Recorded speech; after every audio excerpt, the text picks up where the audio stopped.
Hello.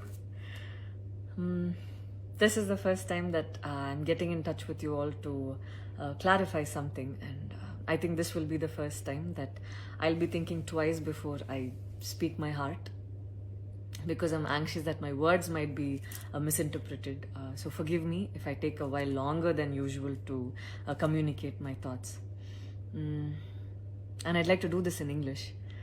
In a recent interview, I was asked if I was a supporter of the left or the right wing, and I clearly stated that I believe I'm neutral, and we need to be good human beings first before we identify ourselves with our beliefs, and that the oppressed need to be protected at any cost.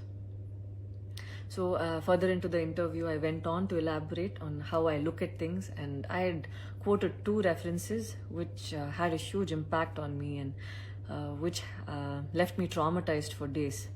In fact, after I watched the film The Kashmir Files, I had the opportunity to speak with the director, and this was 3 months ago. I remember telling him that I was disturbed seeing the plight of the people at that time, and being someone that I am, I would never belittle tragedy like the genocide and the generations of people who are still affected by it. Having said that, I can never come to terms with the mob lynching incident that had taken place during our COVID times, because I remember seeing that video and being shaken for days. I believe that violence in any form is wrong, and violence in the name of any religion is a huge sin. So this is all that I intended to say, and that's all. But it was very disturbing to see that many people online justified the mob lynching incident, and I don't think any of us have the right to take another person's life.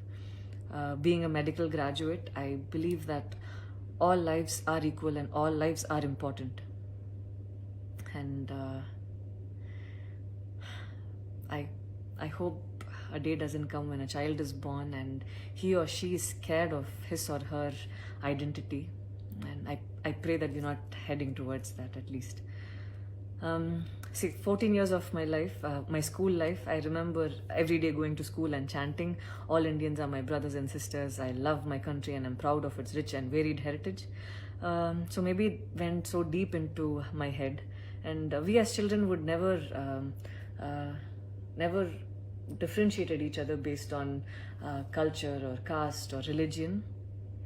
So anytime I speak, it comes from a very neutral ground, and I was very surprised to see that whatever I had spoken was taken in a completely different way.